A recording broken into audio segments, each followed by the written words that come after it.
Asian সভ্যতার গল্পে সভ্যতার বিবর্তন দেয় ভারতীয় সংস্কৃতির বাংলা ভাষা। শিক্ষা এবং পরিবর্তনের বিবর্তন দেয় মানব সভ্যতার ভাবনাধারা।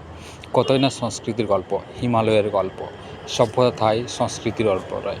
সভ্যতা থায় চীনা প্রাচীর রয়, সংস্কৃতি থায় রাশিয়ান ভেঞ্চার রয়, ইসরো থায় বঙ্গবন্ধু স্যাটেলাইট রয়, সংস্কৃতির গল্প থায় ভারতীয় ক্রিকেট টিম রয়, শিক্ষা থায় সভ্যতা রয় দারুণ এক পরিবর্তনের মধ্য দিয়ে।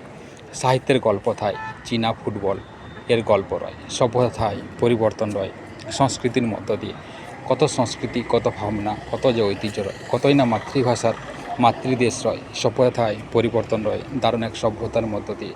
এশিয়ান সংস্কৃতির গল্প তাই মনে করায় নতুন বিবর্তনের ইতিহাস। সভ্যতা থায় মানবতা রয় দারুণ এক পরিবর্তনের মধ্য দিয়ে।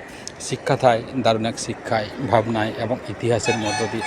কতই না জাতীয় সড়ক থায়, কতই না এয়ারপোর্ট থায়, সভ্যতা থায় সংস্কৃতি রয় দারুণ এক সভ্যতার মধ্য দিয়ে। বিবর্তন থায় ইতিহাস রয় মানবতায়, ভাবনায় এবং পরিবর্তনে। সময়ের হাত ধরে এগিয়ে চলেছে মানুষ তাই যুগ যুগান্ত ধরে।